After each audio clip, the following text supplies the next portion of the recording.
दोस्तों आज की इस वीडियो में हम लोग बीएसएससी द्वितीय स्नातक स्तर मुख्य परीक्षा में पूछे गए सभी जीएस के प्रश्नों को देखेंगे। तो चलिए बिना किसी देरी के वीडियो को शुरू करते हैं। दोस्तों इसका पहला प्रश्न है कि पेनिसिलिन की खोज किसने की थी। तो दोस्तों इसका सही उत्तर हो जाएगा अलेक्जेंडर फ्लेमिंग। आपको बता दें कि जो पेनिसिलिन है वह एंटीबायोटिक्स का एक समूह है। इसका खोज स्कॉटलैंड के प्रसिद्ध वैज्ञानिक अलेक्जेंडर फ्लेमिंग ने 1928 ईस्वी में की थी। चलिए दूसरा प्रश्न देखते हैं। द टीम ड्रम किस नोबेल पुरस्कार विजेता की कृति है। तो ये जो इसका सही उत्तर हो जाएगा गुंटर ग्रास। आगे चलिए तीसरा नंबर प्रश्न को देखिए। अप्रैल 2015 में भारत ने अपने परमाणु संयंत्रों के लिए यूरेनियम के लिए संधि निम्नलिखित में से किस देश के साथ की थी। दोस्तों ये कनाडा के साथ हुआ था। और कनाडा जो है दोस्तों अपने भारत के परमाणु रिएक्टर के लिए 3000 मीट्रिक टन यूरेनियम देने की बात कही थी। इसमें संधि में 3000 मीट्रिक टन यूरेनियम देने का बात हुआ था। चौथा नंबर प्रश्न को देखिए। निम्नलिखित देशांतर में से कौन सी रेखा भारत की परमाणिक यमोत्तर रेखा है। यमोत्तर रेखा है। तो दोस्तों ये इसका सही उत्तर हो जाएगा तीसरा नंबर 82.5 डिग्री पूर्वी देशांतर। आपको बता दें 82.5 डिग्री जो पूर्वी देशांतर रेखा है वह भारत से होकर गुजरती है और भारत को लगभग 2 भागों में विभाजित करती है। आगे चलिए पांचवा नंबर प्रश्न को देखिए। भारत में ब्रॉड गेज में 2 रेल पटरियों के बीच मानक दूरी क्या रखी जाती है। तो दोस्तों इसका सही उत्तर हो जाएगा 1.67 मीटर। आगे चलिए मिस वर्ल्ड 2015 जो चीन में आयोजित हुआ था, मिरिया लालगुआ ने जीता इसको ये वर्ल्ड कप को, वो किस देश की थी। तो दोस्तों ये उस समय करंट का प्रश्न है लेकिन फिर भी जान लीजिए ये जो थी आपको स्पेन की थी। कर्नाटक के सरवनवेल गोला में अवस्थित गोमटेश्वर की मूर्ति एक प्रमुख जैन धर्म स्थल है। इस मूर्ति की ऊंचाई क्या है। इसका सही उत्तर हो जाएगा 4 नंबर 57 फीट। आपको बता दें दोस्तों कि सरवनवेल गोला में स्थित गोमटेश्वर की जो बाहुबली की जो मूर्ति है 57 फीट की, यह जो है इसका निर्माण 983 ईस्वी में गंग वंश के राज्य मंत्री चामुंडा राय ने कराया था। और यह मूर्ति जो है वह कर्नाटक के हासन जिले में स्थित है और जैन धर्म के सबसे महत्वपूर्ण तीर्थ स्थलों में से भी एक है। इस बात को ध्यान रखिएगा। आगे चलिए 8 नंबर प्रश्न को देखिए। वी.आर. कृष्ण अय्यर जो दिसंबर 2014 को दिवंगत हुए, ये क्या थे। ये प्रख्यात विधिवेता थे दोस्तों, याद रखिएगा। 14वें वित्त आयोग के अध्यक्ष कौन है। 14वें वित्त आयोग को छोड़िए, 15वें वित्त आयोग याद रखिए। एन.के. सिंह, नंदकिशोर सिंह, याद रखिए इनका पूरा नाम है। 10वां देखिए। भारतीय उपमहाद्वीप का 7वां सबसे पुराना विश्वविद्यालय कब स्थापित किया गया था। ये दोस्तों है आपको 1917 में। आपको बता दें दोस्तों कि बिहार की पहली यूनिवर्सिटी की स्थापना पटना यूनिवर्सिटी के रूप में ब्रिटिश शासनकाल के दौरान 1917 ईस्वी में की गई थी। ठीक है। 11 नंबर देखिए। ए पैसेज टू इंडिया किनके द्वारा रचित है। दोस्तों इसका सही उत्तर हो जाएगा E.M. फॉस्टर। आगे चलिए। संयुक्त राष्ट्र का जलवायु परिवर्तन सम्मेलन 2015 में कहाँ हुआ। दोस्तों ये पेरिस में हुआ था, ध्यान रखिएगा, पेरिस में। आपको बता दें among the believers India a million mutinies तथा एन एरिया ऑफ डार्कनेस पुस्तक के लेखक कौन है। तो दोस्तों इसके लिए जो लेखक है वो है आपको V.S. नायपॉल। कौन है। V.S. नायपॉल, याद रखिएगा। आगे चलिए 14 नंबर। एंजेलिक कर्बर ने 2016 में ऑस्ट्रेलियन ओपन महिला वर्ग का फाइनल सेरेना विलियम्स को हराकर जीता। वे किस देश की निवासी थी। दोस्तों ये जो थी ना वो आपको जर्मन की थी। इसका सही उत्तर हो जाएगा जर्मन। जो थी ना वो जर्मन की थी। चौथा नंबर इसका सही उत्तर हो जाएगा, जर्मन की थी। आगे चलिए। राजस्थान के बीकानेर में 15 जून 2015 को 50 डिग्री सेल्सियस तापमान दर्ज किया गया। इसको फ़ारेनहाइट में कितना दिखाया जाएगा। दोस्तों इसको जो फ़ारेनहाइट में 122 डिग्री फ़ारेनहाइट दिखाया जाएगा। इसको कैसे सॉल्व करना है ये मैं लास्ट में आपको एक रफ में बताया हूँ, आपको समझा दूंगा, लास्ट में देख लीजिएगा। चलिए 16 नंबर देखिए। National mineral development corporation of India हीरे की खान कहाँ है। दोस्तों ये पन्ना में है, बिल्कुल याद रखिएगा, पन्ना में। फिल्म पाठीर पंचाली किसके द्वारा निर्देशित थी। तो दोस्तों ये जो है ना इसका सही उत्तर हो जाएगा आपको सत्यजीत राय। आपको बता दें कि पश्चिम बंगाल सरकार द्वारा निर्मित और सत्यजीत राय द्वारा निर्देशित पाठीर पंचाली जो है एक बांग्ला फिल्म है जो 1955 में प्रदर्शित किया गया था। ठीक है। 18 नंबर देखिए। अंतर्राष्ट्रीय योग दिवस कब मनाया जाता है। दोस्तों अंतर्राष्ट्रीय योग दिवस जो है वह 21 जून को मनाया जाता है, एकदम याद रखिएगा। आप 19 नंबर देखिए, निम्नलिखित में से कौन राजकोषीय नीति का घटक नहीं है। दोस्तों व्यापार नीति जो है बिल्कुल घटक नहीं है, क्योंकि जो कराधान नीति है, सार्वजनिक ऋण नीति है, सार्वजनिक व्यय नीति है, ये राजकोषीय नीति का ही घटक है। क्योंकि हम लोग जानते हैं राजकोषीय नीति में क्या होता है, कहाँ से पैसे आएगा और कहाँ पैसे जाएगा, यहाँ कहाँ से हमारा कर को कहाँ से लेना है कर के रूप में, और कहाँ हमें व्यय करना है, ये हम लोग राजकोषीय नीति में करते हैं। तो इसलिए इसमें व्यापार नीति इंक्लूड नहीं होगा। 20 नंबर देखिए, गंगा की सहायक नदियाँ जो नीचे वर्णित है, कौन उत्तर की ओर प्रभावित होती है। तो सोन नदी है जो दोस्तों, वह आपको कहाँ है, दक्षिण से उत्तर की ओर जाती है और गंगा में मिल जाती है। लेकिन कोसी घाघरा नदी और गंडक क्या है, ये कैसे आती है, ये आपको उत्तर से दक्षिण की ओर आती है, लेकिन हमें बताना है जो उत्तर की ओर प्रभावित होती है, ये सोन नदी हो जाएगा, जो पटना में आके मिल जाती है। आगे चलिए, 21 नंबर देखिए, 35वें राष्ट्रीय खेल जिसका प्रतीक चिन्ह ग्रेट हॉर्नबिल था, कहाँ आयोजित किया गया था। दोस्तों ये केरल में आयोजित किया गया था, ध्यान रखिएगा। निम्नलिखित में से कौन युग्म गलत है, चिन्हित कीजिए। दोस्तों ये मैडम क्यूरी डायनामाइट नहीं होगा, क्योंकि हम लोग जानते हैं ना मैडम क्यूरी जो है वो रेडियोधर्मिता से संबंधित है।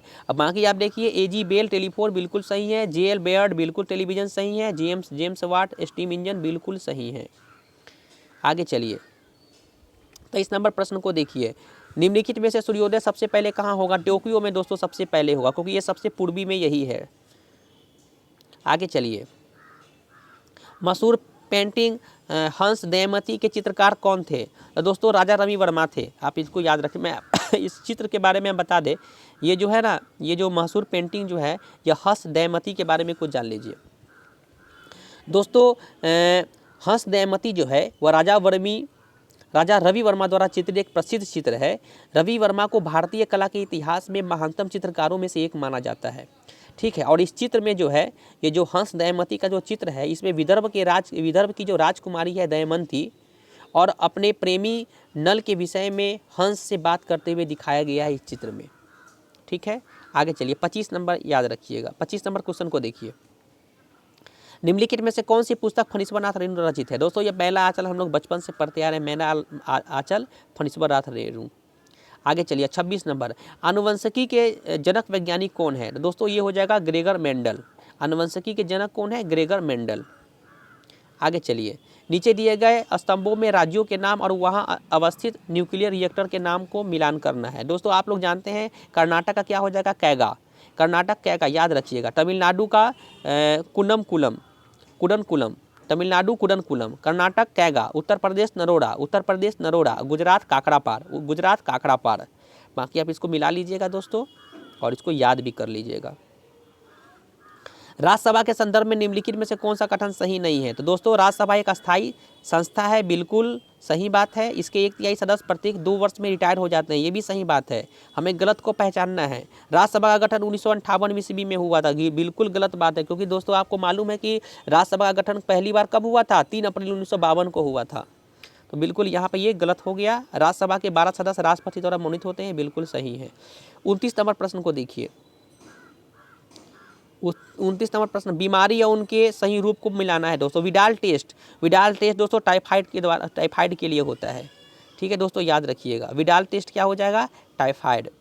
और आगे चलिए, एक टोर्निकेट टेस्ट देखिए, सी नंबर, ये जो है ये डेंगू के लिए होता है, याद रखिएगा। टोर्निकेट किसके लिए, डेंगू के लिए। आर ए फैक्टर किसके लिए, गठिया के लिए। किसके लिए, गठिया के लिए। इलिसा टेस्ट किसके लिए होगा, एड्स के लिए। बाकी आप दोस्तों मिला लीजिएगा। आगे देखिए, 30 नंबर देखिए, हाल ही में ब्राज़ील में 9 जात शिशुओं में माइक्रोसेफली या लघु शिथिलता के लक्षण मिले। इसका क्या कारण। दोस्तों इसका कारण जीका वायरस था। इसका कारण क्या था, जीका वायरस। आपको बता दें दोस्तों कि यहाँ पर एक रिसर्च हुआ था और उसमें पाया गया था कि ब्राज़ील में जीका वायरस के कारण माइक्रोसेफाली से पीड़ित कई नवजात शिशुओं का जो मस्तिष्क है ना, वो पूर्णतः विकास नहीं हो पाया था। और अब अविकसित मस्तिष्क का प्रमुख कारण जो है वह जीका वायरस बताया गया। यह डेंगू के समान मच्छर जनित रोग है, जिसका जीका वायरस के कारण जो है वह माइक्रोसेफाली से पीड़ित नवजात शिशुओं के सिर का जो आकार है ना, वो समान बच्चों की तुलना में काफ़ी छोटा होता है, और उसका जो मस्तिष्क है वह पूर्ण रूप से विकसित नहीं हो पाता है। इसके बारे में याद रखिएगा, माइक्रोसेफली ये बहुत इंपॉर्टेंट है, उसमें काफ़ी फेमस हुआ था 2015-16 के समय, इसलिए ये प्रश्न आया था। आगे चलिए, 31 नंबर देखिए, जुआकिन गुजमैन उर्फ अल चापो गुजमैन क्या है? दोस्तों ये जो है ना वो मैक्सिको का एक नशीली दवाओं का तस्कर है, आप इसको याद रखिएगा। आगे देखिए, कार की बैटरी में किसका प्रयोग होता है? दोस्तों ये सल्फ्यूरिक एसिड का प्रयोग होता है। आगे चलिए, 2015 में गठित नीति आयोग के उपाध्यक्ष कौन है? 2015 को छोड़िए, उस समय तो अरविंद पनगड़िया थे। 2015 में अभी सुमन बेरी है, आप इसको याद रखिएगा। 34 नंबर देखिए, भारतीय नौसेना तथा वायुसेना ने 2015 में ऑपरेशन राहत चलाकर भारतीय तथा अन्य को एक देश से निकाला, सही चुने। दोस्तों ये 2015 का प्रश्न था, ये करंट का प्रश्न यमन था, इसका याद रखिएगा। यमन में क्या हुआ था, कुछ हिंसक आंदोलन हो गए थे। हिंसक आंदोलन नहीं हुआ था, वहाँ पे क्या हुआ था ना कि कुछ सैन्य यमन में सैन्य हस्तक्षेप के कारण है ना, वहाँ पे कुछ मामला नागरिकों के बीच में, वहाँ के नागरिक और कुछ वहाँ के लोगों में काफ़ी ये हिंसक झड़प हो गई थी, काफ़ी मामला अलग हो गया था। तो वहाँ पे भारत सरकार ने क्या किया था, वहाँ से सब भारतीयों को अब बुलाया था। तो ये यमन का मामला है, याद रखिएगा। 34 नंबर। 35 नंबर देखिए, बोको हराम क्या है? तो दोस्तों बोको हराम जो है वो ये जो है वह नाइजीरिया का एक आतंकवादी संगठन है। इसका चौथा नंबर सही उत्तर हो जाएगा। नाइजीरिया का एक आतंकवादी संगठन है बोको हराम, याद रखिएगा। 36 नंबर देखिए, मरणोपरांत प्रथम भारत रत्न किसे दिया गया? तो दोस्तों ये लाल बहादुर शास्त्री को दिया गया। आपको बता दें दोस्तों कि लाल बहादुर शास्त्री को 1966 ईस्वी में मरणोपरांत जो है ये भारत रत्न दिया गया था। वो जो है 1964 से लेकर के 66 तक भारत के दूसरे प्रधानमंत्री रहे थे, और इसी समय चाइना में ही हम पे युद्ध किया था, याद रखिएगा। और नहीं, चाइना नहीं दोस्तों, उस समय 65 में हमें भारत पाकिस्तान के बीच युद्ध हुआ था, ये याद रहा। उसी समय जय जवान जय किसान का नारा इन्होंने दिया था, याद रखिएगा। आगे चलिए, गाय की गर्भावधि क्या है? तो दोस्तों आपको एक चीज़ और बता दें दोस्तों, ये जो भारत चीन 1962 में हुआ, ये तो पंडित जवाहरलाल नेहरू के काल में ही हुआ था, तब 64 में उनकी मृत्यु हो गई थी। चलिए आगे चलिए, 37 नंबर प्रश्न को देखिए, गाय की गर्भावधि क्या है? तो जो गाय की गर्भावधि होती है ना वो 279 से लेकर के 287 दिन होती है। तो इसमें आप दोस्तों 274 से 280 दिन दूसरा नंबर सही उत्तर लगा सकते हैं। आगे चलिए, निम्नलिखित नदियों में से किसका उद्गम भारत में नहीं है? दोस्तों सतलज का नहीं है, क्योंकि हम लोग जानते हैं सतलज का नदी उद्गम कहाँ है, तिब्बत के राकस्ताल झील में है, ठीक है ना। तिब्बत में राकस्ताल झील के निकट है, इसको ध्यान रखिएगा। 39 नंबर देखिए, भारत के सर्वोच्च न्यायालय के संदर्भ में कौन सा कथन सही है? दोस्तों इसका केवल मूल क्षेत्राधिकार है, इसका केवल अपीलीय क्षेत्राधिकार है, इसका केवल परामर्श संबंधी क्षेत्राधिकार है, और इसका मूल अपीलीय और परामर्श संबंधी क्षेत्राधिकार है। दोस्तों इसका सही उत्तर हो जाएगा चौथा, क्योंकि उनको जो है भारत के सर्वोच्च न्यायालय को मूल अपीलीय और परामर्श संबंधी सभी क्षेत्राधिकार प्राप्त है। इसके बारे में कुछ विस्तार से चलिए जानते हैं। देखिए, सर्वोच्च न्यायालय को मौलिक अपीलीय और सलाहकारी अधिकार क्षेत्र की शक्तियाँ प्राप्त है। हमें मौलिक अधिकार क्षेत्र के अंतर्गत सर्वोच्च न्यायालय संविधान के रक्षक एवं संरक्षण के रूप में कार्य करता है। अपीलीय अधिकार क्षेत्र के अंतर्गत सर्वोच्च न्यायालय जो है वह दीवानी और अपराधी दोनों मुकदमों की सुनवाई करता है, ठीक है। अनुच्छेद 143 में भी कहा गया है कि सर्वोच्च न्यायालय को सलाहकारी अधिकार क्षेत्र की शक्ति प्रदान की गई है। तो यहाँ पे सही उत्तर क्या हो जाएगा? सर्वोच्च न्यायालय को मूल अपीलीय और परामर्श संबंधी सभी क्षेत्राधिकार प्राप्त है। जल्लीकट्टू 40 नंबर प्रश्न देखिए, जल्लीकट्टू सांडों की लड़ाई किस राज्य से संबंधित है? दोस्तों ये तमिलनाडु से संबंधित है। 41 नंबर, निम्नलिखित में से कौन दो नदियाँ अमरकंटक से निकलती है? दोस्तों नर्मदा और सोन। नर्मदा और सोन कहाँ से निकलती है? ये निकलती है आपको अमरकंटक से निकलती है। आपको बता दें कि नर्मदा सोन जो है ये आपको मध्य प्रदेश के अमरकंटक से निकलती है। नर्मदा का जो उद्गम है स्रोत जो है एक छोटा सा बाउल है जिसे नर्मदा कुंड के नाम से भी जाना जाता है, ठीक है। आगे चलिए, 42 नंबर, कौन सा स्थान ब्रह्मा के मंदिर तथा पशुओं के मेले के लिए प्रसिद्ध है? दोस्तों ये हो जाएगा पुष्कर। आपको बता दें राजस्थान के जो अजमेर जिले में स्थित पुष्कर जो है वह ब्रह्मांड के रचयिता और हिंदुओं के पूजनीय भगवान जो है ब्रह्मा को समर्पित है। और आपको बता दें कि प्रतिवर्ष नवंबर के महीने में लगने वाला ऊँट का मेला जो है ये भी पुष्कर के लिए पुष्कर मेले के रूप में काफ़ी फेमस है। आगे चलिए, 43 नंबर, भारत का पहला ऑर्गेनिक राज्य कौन है? ये सिक्किम हो जाएगा दोस्तों। आगे चलिए, उच्च श्रृंखल कानून कोई कानून नहीं, भारत के सर्वोच्च न्यायालय ने किस मामले में सिद्धांत को पुष्टि की थी? तो दोस्तों ये जो था ना ये आपको दूसरा नंबर का सही उत्तर हो जाएगा, मेनका गांधी केस में। मेनका गांधी केस में इस बात की पुष्टि हुई थी, याद रखिएगा। 45 नंबर देखिए, युद्धग्रस्त क्षेत्रों में खनन कर राजद्रोही गतिविधियों के लिए बेची जाने वाली हीरे निम्नलिखित में से किस नाम से जाने जाती है? तो दोस्तों इसका सही उत्तर हो जाएगा ब्लड डायमंड। ब्लड डायमंड के नाम से जाना जाता है दोस्तों। चलिए आगे देखिए, आगे कहता है दोस्तों कि वोहरा कमेटी रिपोर्ट जो राजनीति के अपराधीकरण की थी, यानी एक दोस्तों वोहरा जी जो थे, एक वोहरा कमेटी बनी थी, इन्होंने राजनीति में जो अपराधीकरण बढ़ता जा रहा था इसके बारे में उजागर किया था। तो इसमें कह रहा है कि वोहरा कमेटी द्वारा दी गई थी, इसके अध्यक्ष श्री एन वोहरा अभी क्या है? ये उस समय का प्रश्न 2015-16 में, ये उस समय जम्मू कश्मीर और असम के राज्यपाल थे दोस्तों। इसका उत्तर सही एक पहला हो जाएगा। 47 नंबर देखिए, शराबबंदी जो है वह संविधान के किस धारा से निर्देशित है? दोस्तों ये धारा हो जाएगा 47, अनुच्छेद 47 आप पढ़िएगा दोस्तों।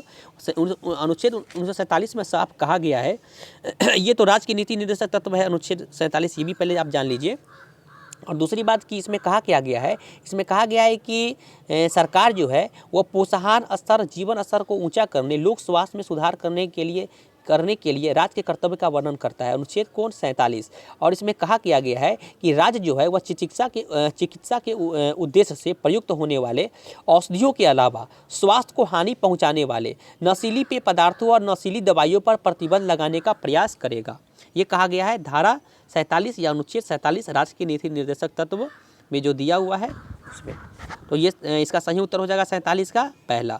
फीफा 2018 कहाँ विजिट किया कर, ये करेंट का प्रश्न है, फिर भी जान लीजिए उस समय 2000 रूस में ये हुआ था।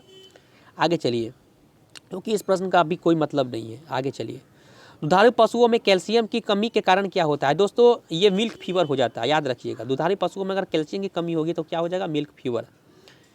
50 नंबर देखिए, the old man and the sea नामक संक्षिप्त नॉवेल के उपन्यास के लेखक कौन है? दोस्तों इसके लेखक जो है वो है अर्नेस्ट हेमिंग्वे, याद रखिएगा अर्नेस्ट हेमिंग्वे। आगे चलिए, भारतीय संविधान का कौन सा अनुच्छेद राज्य में संवैधानिक तंत्र के असफल होने की स्थिति में राष्ट्रपति शासन का प्रावधान करता है? ये दोस्तों हो जाएगा अनुच्छेद 356। क्या हो जाएगा? अनुच्छेद 356।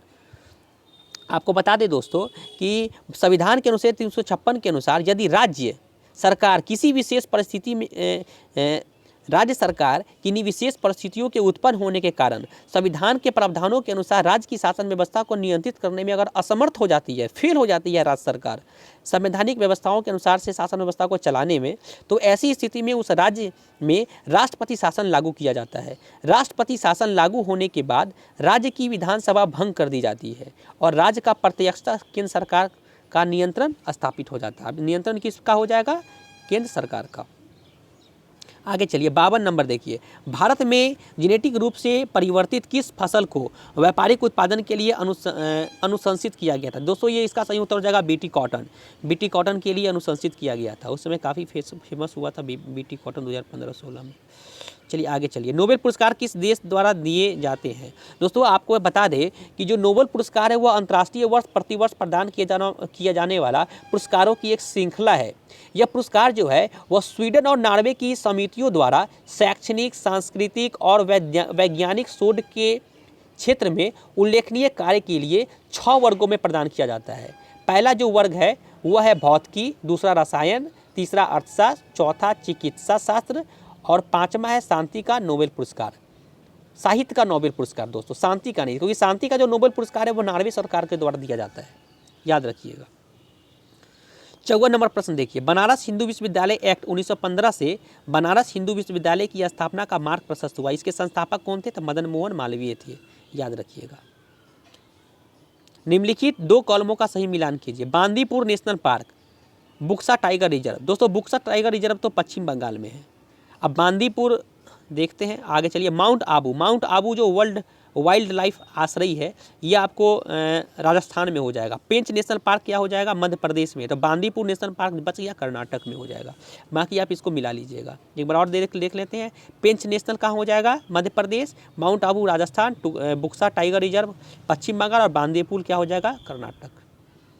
आगे चलिए, 56 निम्नलिखित में से कौन सा भारत का राष्ट्रीय जलीय जीव है? तो दोस्तों गंगा की डॉल्फिन। इसके बारे में थोड़ा जान लीजिए कि गंगा के जल क्षेत्र में पाए जाने वाला डॉल्फिन जो है वह भारत का राष्ट्रीय जलीय जीव है। ये घोषित कब हुआ था? 2010 में। और बता दें आपको कि यह स्तनपायी जंतु पवित्र गंगा की शुद्धता का प्रतिनिधित्व करता है, क्योंकि यह केवल शुद्ध और ताजे जल में ही जीवित रह सकता है।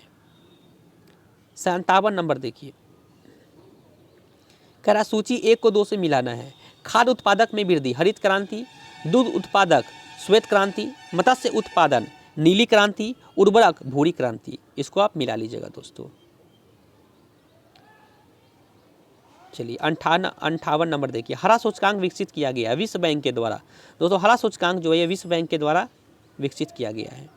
59 नंबर, निम्नलिखित में से किस वाद में भारतीय संविधान के मूल ढांचे की अवधारणा प्रतिपादित की गई? इंदिरा सैनी वाद, SR बोमईवाद, रुल्सा। नहीं दोस्तों, ये तीनों में से कोई नहीं होगा, क्योंकि हम लोग जानते हैं कि इसका जो मूल ढांचे का सिद्धांत जो है ये केशवानंद भारती बनाम केरल राज्य 1973 के मामले में सर्वोच्च न्यायालय ने मूल ढांचे का सिद्धांत प्रतिपादित किया था। इसका सही उत्तर हो जाएगा 4 नंबर, इनमें से कोई नहीं।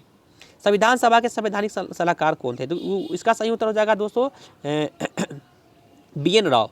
इनका पूरा नाम है बेनेगल नरसिंह राव, 4 नंबर। ठीक है, आगे चलिए। संविधान सभा के संवैधानिक सलाहकार, बहुत फेमस प्रश्न है ये।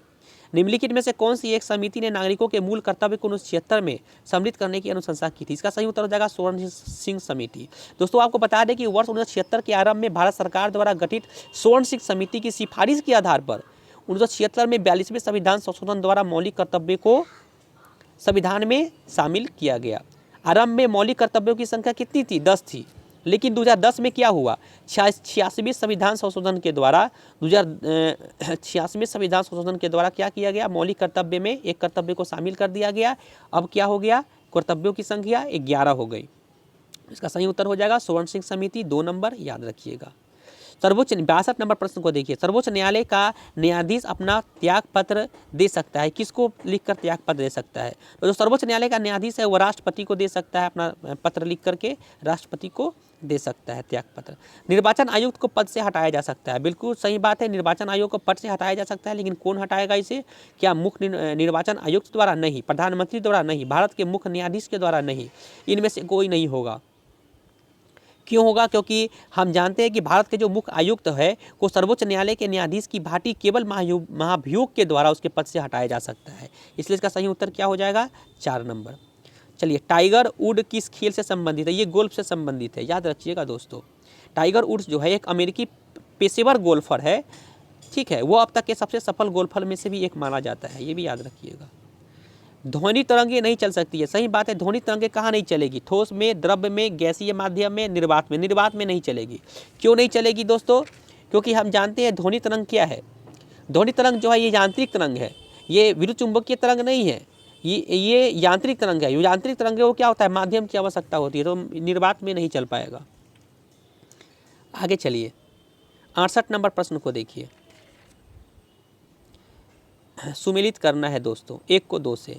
Adrenaline, estrogen, insulin, pheromones. दोस्तों इंसुलिन तो हम लोग जानते हैं ग्लूकोज, क्योंकि इंसुलिन कहाँ से निकलता है? अग्नाशय से। ये क्या करता है? ग्लूकोज की रक्त में ग्लूकोज की मात्रा को सही करता है।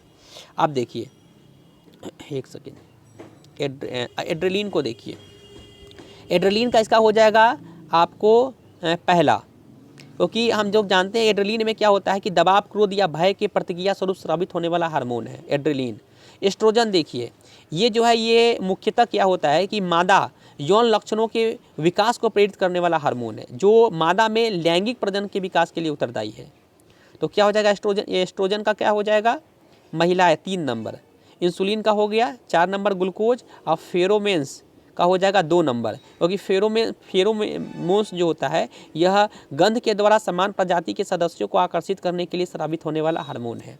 तो आप इसको मिला लीजिएगा। आगे चलिए, एक कार्बन क्रेडिट समतुल्य किसके? 1000 kg CO2 के है, याद रखिएगा।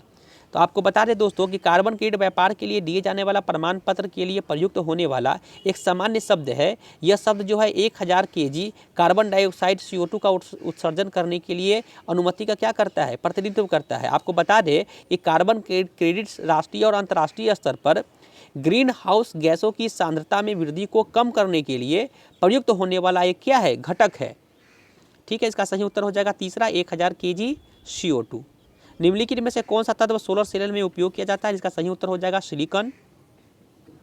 इलेक्ट्रॉनिक बल्ब के फिलामेंट किससे बना होता है? ये टंगस्टन, इसका सही उत्तर हो जाएगा, टंगस्टन से बना होता है। आपको बता दें कि टंगस्टन जो होता है इसका गलनांक कितना होता है? 3422 डिग्री सेल्सियस होता है। इसको फ़ारेनहाइट में देखिएगा तो 192 डिग्री फ़ारेनहाइट हो जाएगा। ये इसका गलनांक क्या होता है? बहुत अधिक होता है, हाई गलनांक होता है, सर्वाधिक होता है, इसलिए क्या होता है इलेक्ट्रॉनिक बल्ब के फिलामेंट में इसका प्रयोग होता है। मिनी माता व्याधि का मुख्य कारण क्या है, ये हो जाएगा पारद विषाक्तता, याद रखिएगा। आपको बता दें जो मिनी माता जो है ये तंत्रिका तंत्र को प्रभावित करने वाला एक रोग है, जो पारे की अधिक मात्रा के कारण विषाक्तता में वृद्धि के फलस्वरूप ये रोग हो जाता है। ठीक है, 71 नंबर देखिए, सॉरी दोस्तों 71 नंबर प्रश्न इसी के नीचे था, एक मिनट।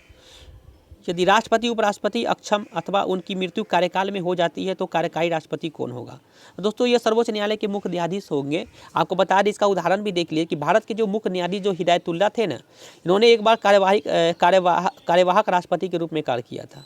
आपको एक चीज़ और बता दें कि राष्ट्रपति एक अधिनियम है 1969 के प्रावधानों के अनुसार कहा गया है कि राष्ट्रपति और उपराष्ट्रपति दोनों पद पर अगर दोनों का पद अगर रिक्त हो तो वैसी स्थिति में भारत का जो मुख्य न्यायाधीश होता है वो भारत के राष्ट्रपति के रूप में कार्य करते हैं।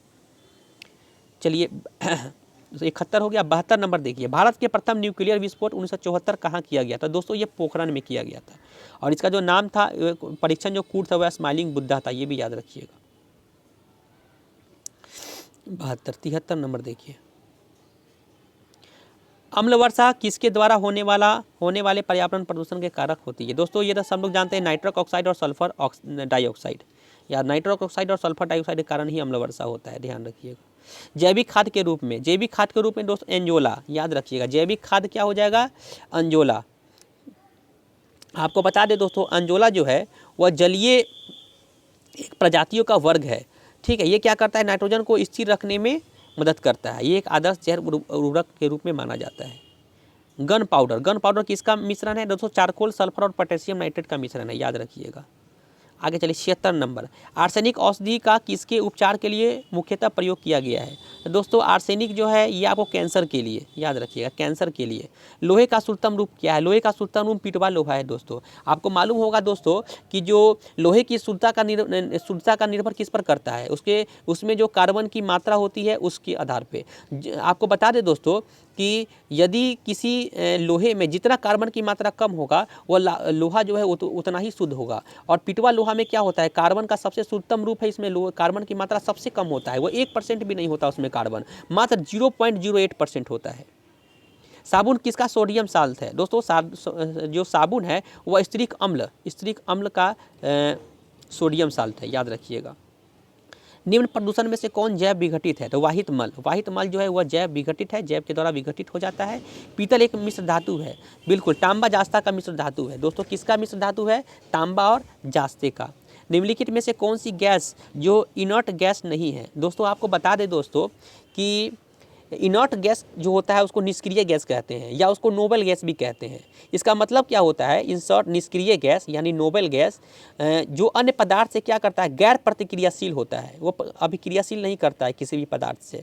और इसको मैं बता दूं, इसका संख्या 6 है, वह helium, argon, neon, krypton, xenon और रेडन। इसमें से फ्यून क्या हो जाएगा, नहीं हो जाएगा, इसमें से नहीं पूछ रहा है तो क्या हो जाएगा, फ्यून। 3 नंबर। 82 नंबर प्रश्न को देखिए,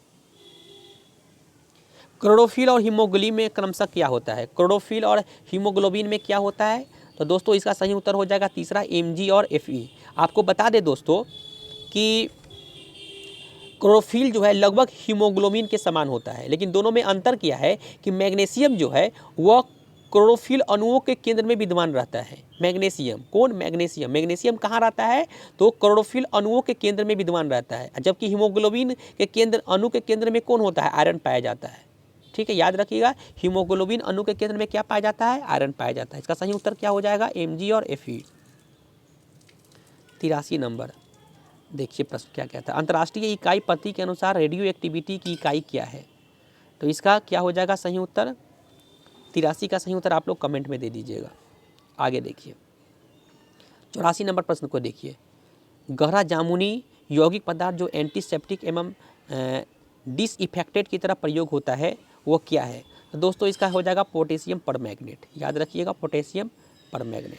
आगे देखिए, वनस्पति तेल से वनस्पति घी बनाने हेतु किस गैस का प्रयोग होता है, तो हाइड्रोजन का प्रयोग होता है। दोस्तों याद रखिएगा, बहुत इंपॉर्टेंट क्वेश्चन। कोला पेय में कौन सी औषधि पाई जाती है, तो दोस्तों कैफीन पाई जाती है, याद रखिएगा, कैफीन पाई जाती है। कोला पेय में क्या होता है, कैफीन। आगे देखिए 87 नंबर को देखिए, परहरित कीड़ा, परहरित कीड़ा कौन हो जाएगा, ये हो जाएगा आपको सिल्वर फिश। उड़ान रहित पक्षी क्या हो जाएगा, कीवी, नहीं उड़ती है वो। अंग रहित रेंगने वाला ये सांप हो जाएगा। अंग रहित पशु कौन हो जाएगा, तो ये मछली हो जाएगी, याद रखिएगा। 88 नंबर देखिए, भू स्थिर उपग्रह जो है किस दिशा में घूमती है, तो ये पश्चिम से पूरब। आपको बता दें कि भू स्थिर उपग्रह जो है पृथ्वी की परिक्रमा करने वाला एक उपग्रह है, जिसे प्रत्यक्षतः भूमध्य रेखा के ऊपर लगभग 35,800 किलोमीटर की ऊंचाई पर स्थापित किया जाता है, ठीक है। और यह जो है पृथ्वी के घूर्णन करने की दिशा में, यानी पश्चिम से पूर्व के समान ही, पृथ्वी की समान ही क्या करती है, परिक्रमा करती है, पश्चिम से पूर्व। और बता दें इसके बारे में, यह जो है दोस्तों, यह पृथ्वी के समान ही परिक्रमा करने में 24 घंटे का समय लेती है, ठीक है, याद रखिएगा। भू स्थिर उपग्रह याद रखिएगा, 35,800 भूमध्य रेखा के ऊपर, और इसका पश्चिम से पूर्व दिशा की ओर, और समय 24 घंटे। 88 ये हो गया। चलिए अब इसका हम लोग एक 89 नंबर प्रश्न देखते हैं, क्या कहता है, रुक जाइए।